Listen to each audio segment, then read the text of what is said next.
ಗಣ್ಯಮಾನ್ಯರೇ ಮತ್ತು ನೆರೆದಿರ್ತಕ್ಕಂಥ ಯಾವತ್ತಿಗೂ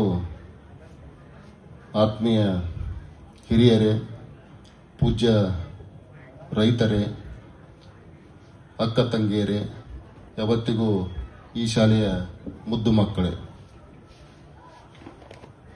ವಿಶೇಷವಾಗಿ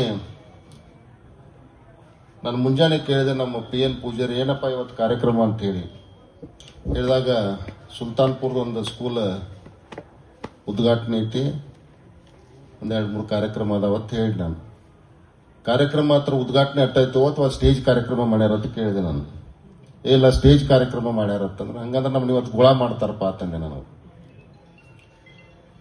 ಯಾಕಂದ್ರೆ ನಿಮಗೆ ಗೊತ್ತಿರ್ಬೇಕು, ಮೊನ್ನೆ ಅಸೆಂಬ್ಲಿ ಶುಕ್ರವಾರ ಮಟ್ಟ ಅಟ್ಟ ಇತ್ತು. ಆದ್ರೆ ಮೊನ್ನೆ ಸಿದ್ದರಾಮಯ್ಯ ಸಾಹೇಬ್ರು ಏನ್ ಮಾಡಿದ್ರು, ಟೈಮ್ ಪೂರಟ್ ಆಗಲಿಲ್ಲಪ್ಪ ನಮಗೆ, ಒಂದು 4-5 ದಿವಸದಾಗ ಒಂದು 3 ದಿವಸ ನಾವು ಹೆಚ್ಚಿಗೆ ಮಾಡ್ತೀವಿ ಅಂತ ಹೇಳಿ ಮೊನ್ನೆ ಇದನ್ನ ಅನೌನ್ಸ್ ಮಾಡಿದಾಗ ಇವತ್ತು ನಾಳೆ ಸೋಮವಾರ, ಮಂಗಳವಾರ, ಬುಧವಾರ ಮತ್ತೆ ನಾವು ಬೆಂಗಳೂರಿಗೆ ಹೋಗ್ಬೇಕು. ಅದಕ್ಕೆ ನಾ ಇಲ್ಲಿ ಬಂದ ಕೂಡಲೇ ನೀವು ಟೈಮ್ ನಮಗೆ ಕೊಟ್ಟಿದ್ದೀರಿ, 10:00 ಕೊಟ್ಟಿದ್ದೀರಿ. ನಾ ಬಂದ ಕೂಡಲೇ ಗುರುಪಾದಕ ಕೇಳಿ ನಾನು, ನಮ್ಗೆ ಟೈಮ್ ಆಕೈತಿ, ಇನ್ನೂ ನಾವು ಒಂದೆರಡು ಕಾರ್ಯಕ್ರಮ ಅದಾವು, ಹೋಗ್ಬೇಕು, ನಮ್ಗೆ ನೀವು ಜಲ್ದಿ ಬಿಡ್ಬೇಕಂತ. ಒಟ್ಟು 10 ಮಿನಿಟ್ ರೀ ಅಂದ್ರು ಅವ್ರು. ಆಮೇಲೆ ಮುಗಿಸಾಕಿದ್ ಒಂದು ಉದ್ಘಾಟನೆ ಮುಗಿಸಾಕ ಒಂದು 15-20 ನಿಮಿಷ ಹೊತ್ತು, ಕಾಕ ಟೈಮ್ ಆಕತ್ ನಮಗೆ ಹೋಗ್ಬೇಕು ನಾವು ಮುಂದೆ, ಒಟ್ಟು 10 ನಿಮಿಷ ರೀ ಅಂತ. ಆಮೇಲೆ ಅಪ್ಪಗಳು ಅಂದ್ರೆ ನನಗೆ ನಂದು ಕಾರ್ಯಕ್ರಮ ಐತೆ, ನಾನು ಮುಂದೆ ಹೋಗ್ಬೇಕಾಗೈತೆ, ನನಗೂ ಬಿಡ್ಬೇಕು ನೀವು ಜಲ್ದಿ ಅಂತ ಹೇಳಿ ಇದೇ ಕರೆದ ಅವರು ಕೇಳಿದ್ರು. ಒಟ್ಟು 10 ನಿಮಿಷ ರೀ ಅಂದ್ರೆ ನಮಗೆ ಸಮಸ್ಯೆ ಏನಾಗ್ಬಿಟ್ಟೈತಿ, ಈಗ ಟ್ರೈನಿಗೆ ಹೋಗ್ಬೇಕು ಬೆಳಗಾವ್ ಇಲ್ಲಿ ನಾವು ಬೆಂಗಳೂರಿಗೆ. ಮೊದಲು ವಿಮಾನಕ್ಕೆ ಹೋಗಿದ್ದೀವಿ, ಆ ಮೊನ್ನೇನು ವಿಮಾನ ಬಿತ್ತಲ ಮತ್ತೆ ಹಂಚಿಬಿಟ್ಟಿದ್ದೀವಿ ನಾವು. ಇನ್ನು ಅದು ಹಂಚಿಗೆ ಹೋಗೋ ಮಟ್ಟ ಒಂದಿಟ್ಟು ನಾವು ಟ್ರೈನ್ಗೆ ಹೋಗ್ಬೇಕು ಅನಿವಾರ್ಯ ನಮಗೆ. ಯಾಕಂದ್ರೆ ತಲೆ ಒಳಗಿಂದ ಹೋಗ್ಬೇಕು, ಅದು ಮೊದಲೊಮ್ಮೆ ಬಿತ್ತು, ಅವಾಗ ಒಂದು 2-3 ತಿಂಗಳು ಹೋಗಲಿಲ್ಲ. ಬೆಳತಕ್ಕ ಟ್ರೈನಾಗ ಹೋಗ್ಬೇಕು, ಮತ್ತೆ ಅಲ್ಲಿ ಕೆಲಸ ಮುಗಿಸ್ಕೋಬೇಕು. ಬೆಳತಕ್ಕ ವಾರದಾಗ ಒಂದು ಮೀಟಿಂಗ್ ಇರ್ತೈತಿ, 2 ರಾತ್ರಿ ಕಳೆದ್ರೆ ಟ್ರೈನಾಗ ಕಳಿತೀವಿ ನಾವು, 5 ರಾತ್ರಿ ಮನ್ಯಾಗ ಕಳಿತೀವಿ ನಾವು.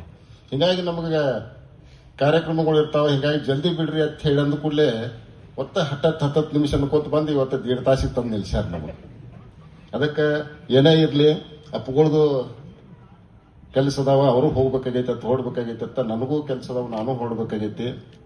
ಇವತ್ತ ನಮ್ಮ ಬಸವರಾಜಪ್ಪ ಆರ್ ಸಾಹೇಬ್ರು ಹೇಳಿದ್ರು, ನಾನು ಇದೇ ಒಂದು 3 ಕೋಟಿ ಕೊಟ್ರ, ವಿಶೇಷ ಅನುದಾನದಿಂದ 3 ಕೋಟಿ ರೂಪಾಯಿ ಕೊಟ್ಟಾರ ಅಂತೇಳಿ. 3 ಕೋಟಿ ಅಲ್ಲ, 10 ಕೋಟಿ 50 ಲಕ್ಷ ರೂಪಾಯಿ ಕೊಟ್ಟಿವಿ ನಾವು.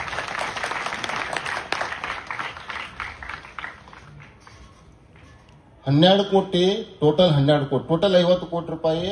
50 ಕೋಟಿ ರೂಪಾಯಿದಾಗ ನಮಗೆ PWD ಗಿಟ್ ತಗೋಬೇಕು, ನೀವು RDPI ಗಿಟ್ ತಗೋಬೇಕಂತ ಹೇಳಿ ಕಂಡೀಷನ್ ಹಾಕಿದಾಗ ಆಯಾ ಡಿಪಾರ್ಟ್ಮೆಂಟ್ ದುಡ್ಡು ಬಿಟ್ಟಿವಿ. 12 ಕೋಟಿ ರೂಪಾಯಿ ಶಾಸಕರ ವಿವೇಚನಾ ಕೋಟಾದಲ್ಲಿ ನೀವೇನ್ ಕೆಲಸ ಮಾಡ್ತೀರಿ ಮಾಡಂತ ಹೇಳಿದ್ರು. 12 ಕೋಟಿ ಒಳಗೆ ನಾನು ಒಂದು ಲೈಬ್ರರಿಗೆ 1 ಕೋಟಿ ರೂಪಾಯಿ ಹಾರುಗೇರಿ, 1 ಕೋಟಿ ರೂಪಾಯಿ ಕುಡ್ಚಿ, ಇನ್ನು ಉಳ್ಕಾದ ಯಾವ ಹಳ್ಳಿಗೆ ಎಟ್ಟೆಟ್ಟೆ ರೂಮಿನ ಅವಶ್ಯಕತೆ ಐತಲ್ಲ, ಇನ್ನು ಉಳ್ಕಾದ ನಾನು ದುಡ್ಡ ಅಂದ್ರೆ 1 ಕೋಟಿ 10.5 ಕೋಟಿ ಒಳಗೆ 1 ಕೋಟಿ ಹೋದ್ರೆ ಎಷ್ಟು ಉಳಿತು? 8.5 ಕೋಟಿ ರೂಪಾಯಿ ಉಳಿತ್ಕಾನಂತ. 8.5 ಕೋಟಿ ರೂಪಾಯಿ ನಾನು ಪ್ರತಿಯೊಂದಕ್ಕೂ ಎಲ್ಲಿ ಅವಶ್ಯಕತೆ ಐತಲ್ಲ ಆ ಒಂದು ಹೊಸ ಕಟ್ಟಡ ತಗೋಂತ ಕೆಲಸ ಮಾಡೇನಿ. ನಾನು ಯಾವತ್ತಿದ್ರು ನಾನು ಬಂದಾಗ ಹೇಳ್ತಿರ್ತೇನೆ, ನಾನು ಮಾತಾಡಬೇಡ ಅಂತ ಹೇಳ್ತಿರ್ತಾರೆ ನನಗೆ, ಆದ್ರೂ ನಾ ಮಾತಾಡ್ತಿರ್ತೇನೆ. ಈ ದೇಶ ಒಳಗ ಏನಾಗ್ಬಿಟ್ಟೈತಪ್ಪ ಅಂತಂದ್ರ, ಈ ಶಿಕ್ಷಣಕ್ಕೆ ಮತ್ತು ಆರೋಗ್ಯಕ್ಕೆ ಎಷ್ಟು ಖರ್ಚಾಕತ್ಲ ಅದ್ರ 2 ನಾವು ಧಾರ್ಮಿಕವಾಗಿ ನಾವು ಖರ್ಚು ಮಾಡತ್ತಿದ್ದೀವಿ. ದೇವರು ಅದು ಹಿಂಗ ನಾವು ಧಾರ್ಮಿಕವಾಗಿ ಆ ದುಡ್ಡು ಖರ್ಚು ಮಾಡತ್ತೀವಿ.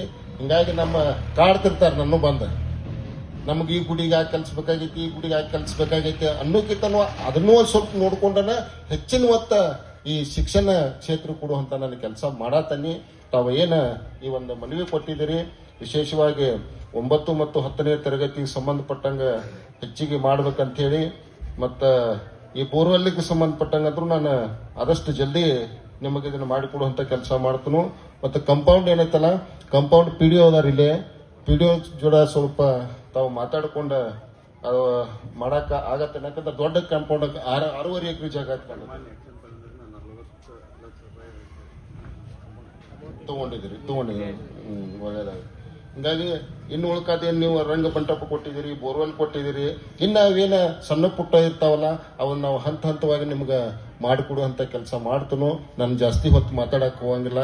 ಇನ್ನೊಮ್ಮೆ ತಮ್ಗೆಲ್ರಿಗೂ ನಮಸ್ಕಾರಗಳನ್ನು ತಿಳಿಸಿ, ವಿಶೇಷವಾಗಿ ಈ ಕಾರ್ಯಕ್ರಮ ಈ ಸುಲ್ತಾನ್ಪುರ್ ಒಳಗ ಇಂಥ ದೊಡ್ಡ ಕಟ್ಟಡ, ನಾನು ಈ ಒಂದು ಸಣ್ಣ ಊರಿದೆ, 1 ವಾರ್ಡ್ 2 ವಾರ್ಡ್ ಇದೆ, 2 ವಾರ್ಡದ ಊರ್ನಾಗ ಇಂಥ ಒಂದು ದೊಡ್ಡ ಈ ಸಂಸ್ಥೆ ಐತಿ. ಇದನ್ನ ತಾವು ಮುಂದಿನ ದಿನಮಾನದಾಗ ನಮ್ಮ ಇವ್ರು ಹೇಳಿದಂಗೆ ಹೆಚ್ಚಿನ ಒತ್ತ ಕೊಟ್ಟು ನೀವೆಲ್ಲ ಸರ್ಕಾರಿ ಶಾಲೆಗೆ ಸೇರಿಸುವಂತ ಕೆಲಸ ಮಾಡ್ರಿ. ಈ ಸರ್ಕಾರಿ ಶಾಲೆಗೆ ಸಂಬಂಧಪಟ್ಟಂಗೆ ನಾವು ನಿಮ್ಮ ಜೊತೆ ಏನೇ ಕೆಲಸ ಇದ್ರು ಇರ್ತೀವಿ ಅಂತ ಹೇಳಿ ಕೇಳ್ಕೊಂಡೆ ನಾನು 1-2 ಮಾತು ಮುಗಿಸ್ತೀನಿ. ನಮಸ್ಕಾರ.